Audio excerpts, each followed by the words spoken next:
Teori capital budgeting mengatakan bahwa capital budgeting itu penting dalam pengambilan keputusan investasi.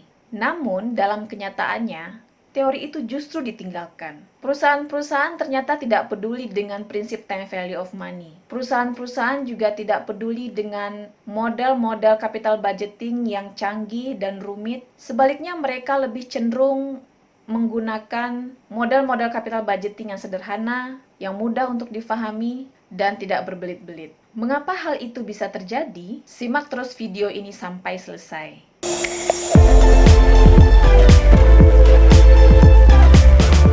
Halo semuanya, Assalamualaikum warahmatullahi wabarakatuh.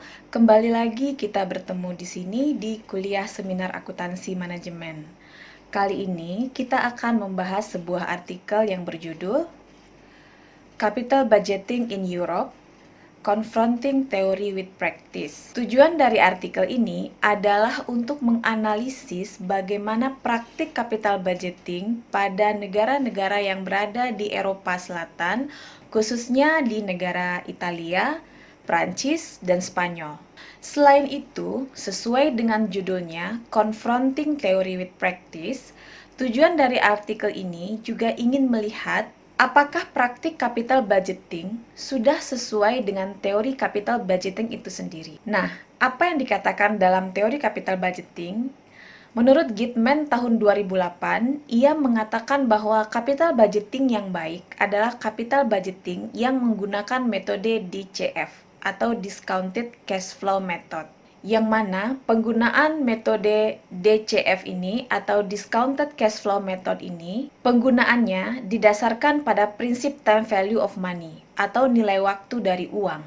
Secara teoritis, penggunaan model Discounted Cash Flow ini bertujuan untuk menilai investasi yang paling profitable atau melihat dan menganalisis kelayakan dari sebuah proyek investasi, di mana dalam metode ini dikatakan bahwa apabila suatu proyek memiliki nilai present value yang positif, maka proyek tersebut dianggap untuk layak didanai.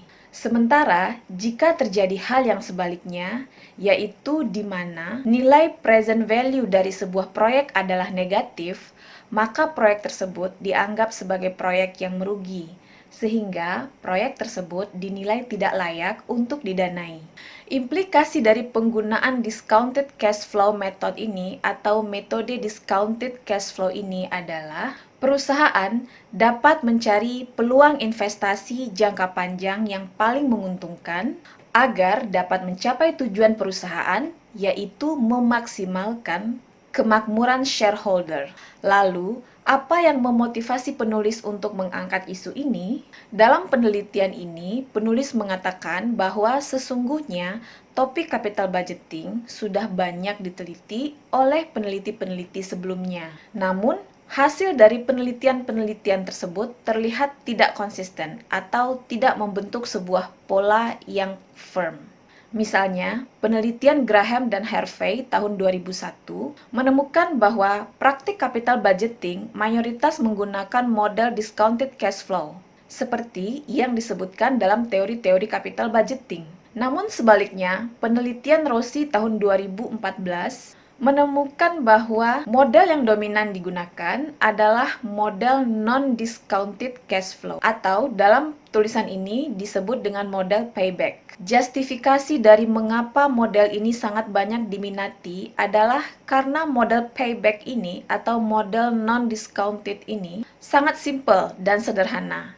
Tidak rumit seperti model-model capital budgeting lainnya. Dan tentu saja penggunaan model non-discounted ini sangat bertolak belakang dengan teori capital budgeting yang tadinya disebutkan oleh Gitman. Dan pada akhirnya tentu saja penggunaan model non-discounted ini juga akan bertolak belakang dengan tujuan perusahaan dalam upayanya memaksimalkan kemakmuran shareholder. Nah, hal inilah yang ingin dicari jawabannya oleh penulis, di mana penulis terdorong atau termotivasi oleh adanya ketidakkonsistenan dari hasil temuan praktik penggunaan model-model capital budgeting ini. Dan ia juga sangat terusik dengan penggunaan non-discounted method atau non-discounted model, yang dimana pada prinsipnya model non-discounted ini mengabaikan prinsip time value of money dan terlihat seolah-olah perusahaan beroperasi tidak untuk mencapai keuntungan atau kemakmuran shareholder. Ada banyak penelitian-penelitian sebelumnya yang berkaitan dengan capital budgeting ini. Dan masing-masing penelitian tersebut mengulas tema capital budgeting dalam aspek yang beragam. Nah, dalam bagian literatur review, kita dapat melihat penelitian-penelitian sebelumnya yang diulas oleh penulis. Misalnya di sini, penulis mengulas tema capital budgeting yang dihubungkan dengan business performance. Penulis menemukan bahwa penelitian-penelitian sebelumnya memperlihatkan bahwa pada praktiknya perusahaan mengabaikan teori capital budgeting dalam proses pengambilan keputusan penilaian kelayakan investasi mereka. Penelitian-penelitian tersebut diantaranya adalah penelitian Jok dan Srivastava tahun 1995, kemudian Pike tahun 1996, kemudian Block tahun 1997, dan lain-lain sebagainya. Di samping itu, dalam penelitian yang mengulas tentang capital budgeting dan hubungannya dengan performance bisnis ini, mereka fokus kepada perusahaan-perusahaan yang besar-besar saja.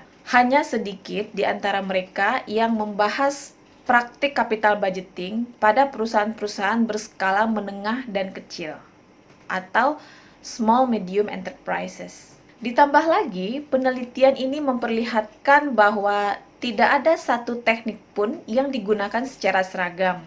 Industri yang berbeda akan menggunakan teknik capital budgeting yang berbeda. Begitu juga dalam aspek geografi, di mana negara yang berbeda akan menggunakan teknik capital budgeting yang juga berbeda. Kemudian ada juga penelitian yang membahas tentang capital budgeting dalam aspek kemutakhiran model atau teknik yang digunakan dalam praktik capital budgeting itu sendiri. Nah, penelitian ini ditulis antara lain oleh Drury and Thales tahun 1996, Kester dan kawan-kawan tahun 1999, Lazaridis tahun 2004, dan lain-lain sebagainya. Hasil penelitian ini menemukan bahwa semakin lama umur perusahaan, maka akan semakin mutakhir atau akan semakin kompleks atau akan semakin canggih metode capital budgeting yang mereka gunakan. Dan begitu juga dalam aspek ukuran perusahaan. Penelitian ini menemukan bahwa semakin besar ukuran perusahaan, maka akan semakin mutakhir atau akan semakin canggih atau akan semakin kompleks metode capital budgeting yang mereka praktikkan. Nah, dalam hal ini yang dimaksud dengan canggih atau mutakhir atau sophisticated di dalam artikel ini adalah model DCF atau Discounted Cash Flow Model, yaitu model yang menggunakan prinsip time value of money dalam menilai kelayakan proyek mereka. Penelitian selanjutnya tentang capital budgeting membahas dalam aspek firm value atau nilai perusahaan. Nah, penelitian ini pernah dilakukan oleh Hatfield dan kawan-kawan tahun 1998. Penelitian ini menemukan bahwa perusahaan-perusahaan yang rajin atau sering melakukan penilaian investasi terhadap proyek-proyek yang akan mereka lakukan memiliki nilai saham rata-rata perusahaan yang lebih tinggi dibandingkan dengan perusahaan yang tidak melakukan penilaian kelayakan investasi. Mereka juga menemukan bahwa penggunaan NPV saja atau Net Present Value saja dianggap belum mampu untuk meningkatkan nilai perusahaan. Dan mereka memberikan saran bahwa sebaiknya menggunakan sekurang-kurangnya 2 atau 3 model capital budgeting dalam proses penilaian kelayakan investasi agar nilai perusahaan dapat meningkat.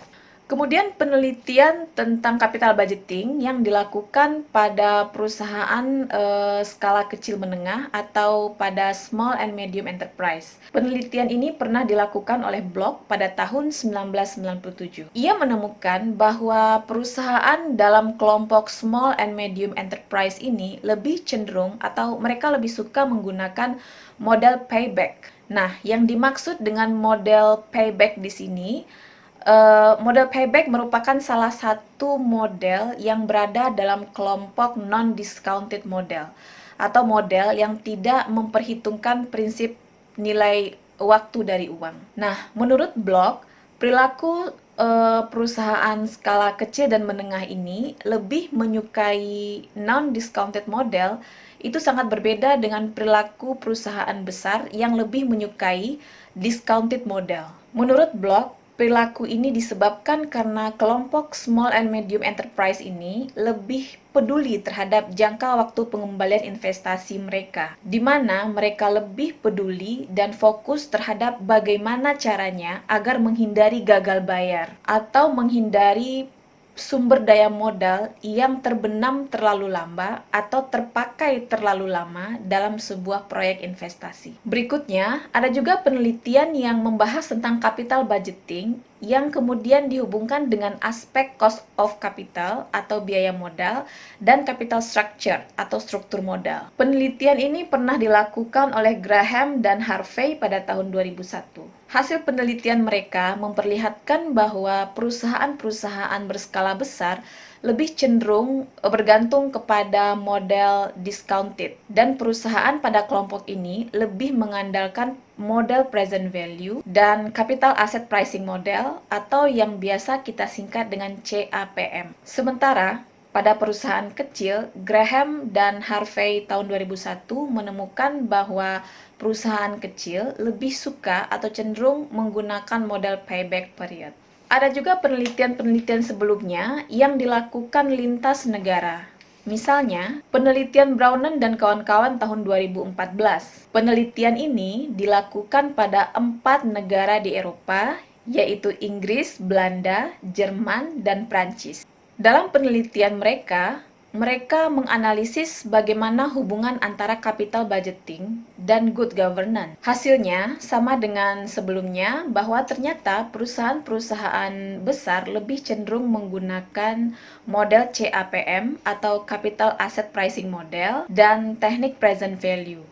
Sementara perusahaan-perusahaan kecil lebih cenderung menggunakan model payback period. Sementara penelitian capital budgeting yang dilakukan di Australia dilakukan oleh Trong dan kawan-kawan pada tahun 2008. Penelitian ini menemukan bahwa perusahaan-perusahaan yang listing di bursa Australia lebih cenderung menggunakan model NPV, IRR, dan payback period dalam proses capital budgetingnya. Sementara penelitian capital budgeting yang dilakukan di Kanada juga pernah ditulis oleh Ben Nauna dan kawan-kawan pada tahun 2010. Ia menemukan bahwa mayoritas perusahaan-perusahaan yang listing di Bursa Efek Kanada lebih cenderung menggunakan teknik-teknik yang mutakhir atau teknik-teknik yang kompleks.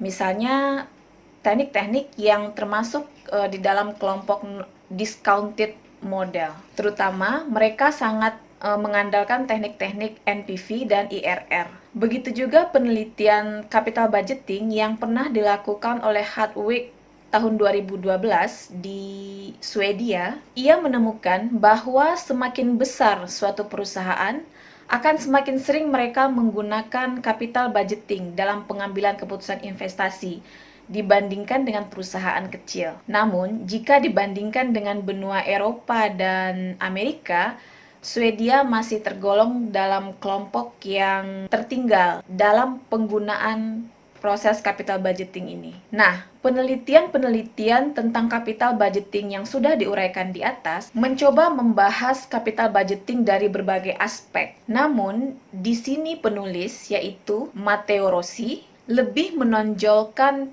praktik capital budgeting. Model yang digunakan dalam praktik capital budgeting tersebut, model yang dimaksudkan di sini adalah apakah mereka menggunakan model discounted cash flow model atau model non-discounted. kemudian skala ukuran perusahaannya. Nah, dari hasil penelusurannya terhadap penelitian-penelitian sebelumnya, ia menemukan sebuah ketidakkonsistenan dari hasil penelitian-penelitian tersebut. Misalnya, terkait praktik, ia menemukan bahwa masih banyak perusahaan yang tidak mempraktikkan capital budgeting dalam proses pengambilan keputusan investasi. Meskipun sebagian lainnya ditemukan bahwa mereka sangat bergantung kepada proses capital budgeting dalam pengambilan keputusan investasi mereka. Kemudian lagi, dari aspek model capital budgeting yang digunakan. Sebagian mengatakan bahwa banyak perusahaan yang lebih menyukai model discounted cash flow model. Namun ternyata tidak semuanya begitu. Sebagian lagi perusahaan mengatakan bahwa mereka lebih menyukai model yang lebih sederhana, yaitu model non-discounted model. Begitu juga ketidakkonsistenan dalam hal ukuran perusahaan. Jika perusahaan-perusahaan yang sudah listing di Bursa Efek dapat dikelompokkan sebagai perusahaan dengan skala menengah ke atas atau menengah besar, ternyata ada penelitian sebelumnya yang menemukan bahwa perusahaan-perusahaan yang sudah listing di Bursa Swedia ternyata tidak begitu mengandalkan capital budgeting dalam proses penilaian kelayakan investasi mereka. Nah, kemudian metode.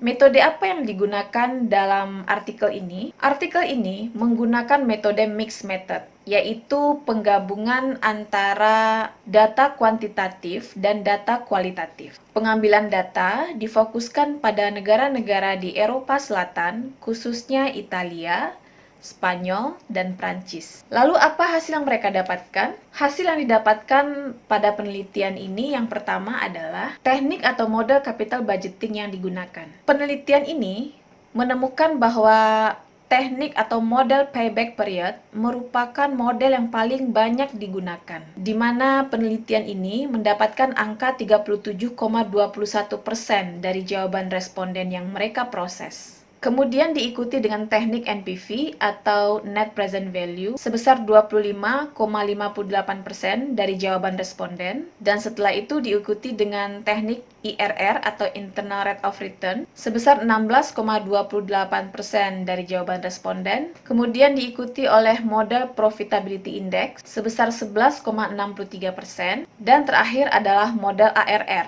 atau Accounting Rate of Return sebesar 9,30%. Nah, hasil-hasil yang ditemukan dari responden tersebut mengimplikasikan bahwa sebagian perusahaan masih berorientasi pada investasi jangka pendek. Nah, penelitian ini juga berargumentasi bahwa bagi sebagian pakar keuangan, penggunaan IRR atau Internal Rate of Return juga tidak dapat dikatakan bahwa sepenuhnya perusahaan yang menggunakan IRR itu berorientasi kepada investasi jangka panjang. Karena, menurut sebagian pakar tadi, IRR sejatinya digunakan untuk menilai tingkat pengembalian yang digunakan untuk menghitung present value atau nilai saat ini sebuah proyek investasi, di mana nilai saat ini harus sama dengan modal yang dikeluarkan untuk investasi tersebut.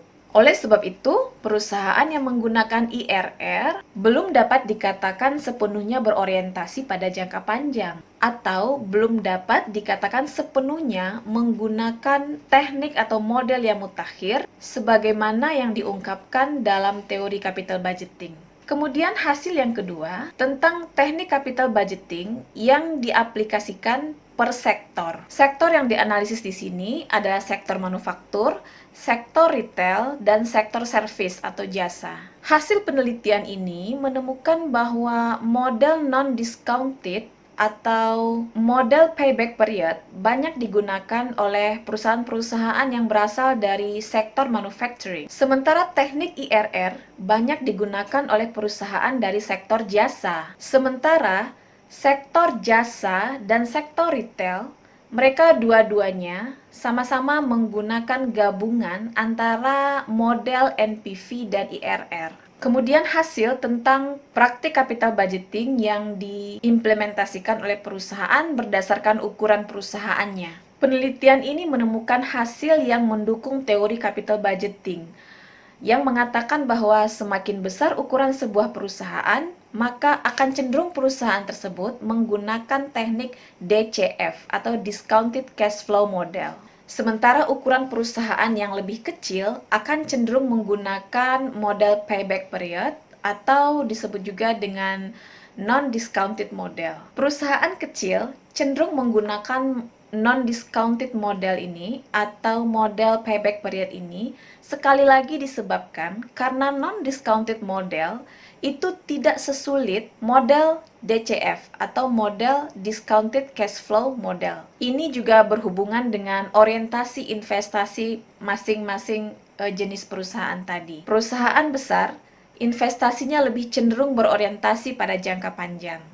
Sementara sebaliknya perusahaan kecil, investasinya cenderung berorientasi pada jangka pendek. Oleh sebab itu, dalam penggunaan atau proses pengambilan keputusan dalam hal capital budgeting, perusahaan kecil lebih menyukai model yang lebih simple dan sederhana, yaitu model yang berasal dari kelompok non-discounted, atau model-model yang tidak menerapkan prinsip nilai waktu dari uang. Karena fokus mereka adalah bagaimana mereka dapat memperoleh pengembalian investasi dalam waktu yang secepat-cepatnya agar menghindari denda atau penalti atau kerugian dan resiko dari investasi tersebut. Kemudian hasil penelitian ini juga membahas bagaimana capital budgeting itu dihubungkan dengan manfaat atau perannya dalam pengambilan keputusan. Dalam penelitian ini, ditemukan bahwa capital budgeting paling banyak digunakan untuk project definition. Nah, apa itu project definition? Di sini saya memahami bahwa project definition itu berhubungan dengan perusahaan maunya apa. Misalnya, perusahaan ingin membangun sebuah rumah sakit dan setelah dianalisis, ternyata proyek rumah sakit tersebut adalah proyek yang tidak menguntungkan atau proyek yang tidak memiliki nilai present value yang positif. Maka, apa yang akan dilakukan oleh perusahaan dalam hal ini? Mereka akan melakukan project definition. Mereka akan menggali lebih dalam bagaimana agar proyek rumah sakit yang awalnya tidak layak tadi menjadi layak untuk dilaksanakan atau untuk dibiayai. Hal yang mereka lakukan misalnya kualitas material yang dipakai untuk rumah sakit tersebut diturunkan grade-nya untuk mendapatkan penilaian yang layak, atau proses pelaksanaan proyek tersebut didesain sedemikian rupa agar nanti hasil penilaian investasinya menjadi layak untuk didanai, atau praktik-praktik lainnya yang bertujuan mencari solusi agar proyek yang diinginkan dapat menjadi proyek yang profitable dan dapat direalisasikan. Sebaliknya, apabila proyek rumah sakit ini dianggap memberikan net present value yang positif, maka proyek rumah sakit tersebut akan langsung untuk direalisasikan agar didanai. Sementara pada peringkat kedua, capital budgeting digunakan untuk analisis dan investasi sebuah proyek investasi. Nah, ini tentunya berbeda dengan tujuan project definition tadi. Kalau untuk tujuan analisis dan selection, misalkan perusahaan ingin berinvestasi kepada 3 proyek, yaitu proyek pembangunan rumah sakit, atau proyek pembangunan hotel, atau proyek pembangunan mall atau pusat perbelanjaan. Nah, di antara 3 proyek ini akan dilakukan analisis investasi. Analisis investasi ini akan memudahkan perusahaan untuk mengambil keputusan capital budgeting proyek mana yang akan dipilih. Dan dalam hal ini, tentu saja proyek yang akan dipilih adalah proyek yang menghasilkan nilai waktu dari uang yang positif atau proyek yang profitable. Nah, jadi berbeda. Kalau yang project definition tadi, perusahaan tidak memilih, tapi perusahaan menggunakan capital budgeting agar mereka dapat mendesain sendiri proyek yang mereka inginkan itu eligible atau layak untuk didanai. Sementara, untuk tujuan analisis dan seleksi proyek, capital budgeting digunakan untuk betul-betul menilai proyek mana yang dapat dipilih dan didanai sebagai investasi jangka panjang.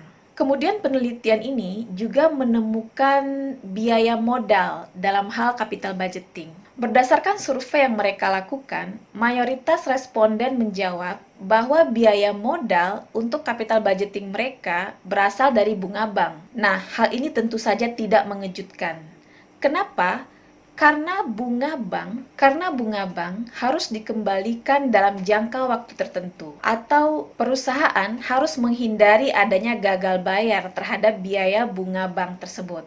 Oleh sebab itu, perusahaan dalam kelompok ini cenderung menggunakan model payback period dalam proses capital budgetingnya. Dan juga perusahaan pada kelompok ini cenderung berorientasi pada investasi jangka pendek. Karena pengembalian investasi yang tidak tepat waktu akan memberikan resiko. Berikutnya, penelitian ini juga menemukan bahwa jawaban responden mengatakan bahwa mayoritas mereka tidak menggunakan prinsip time value of money dalam proses penilaian kelayakan investasi mereka.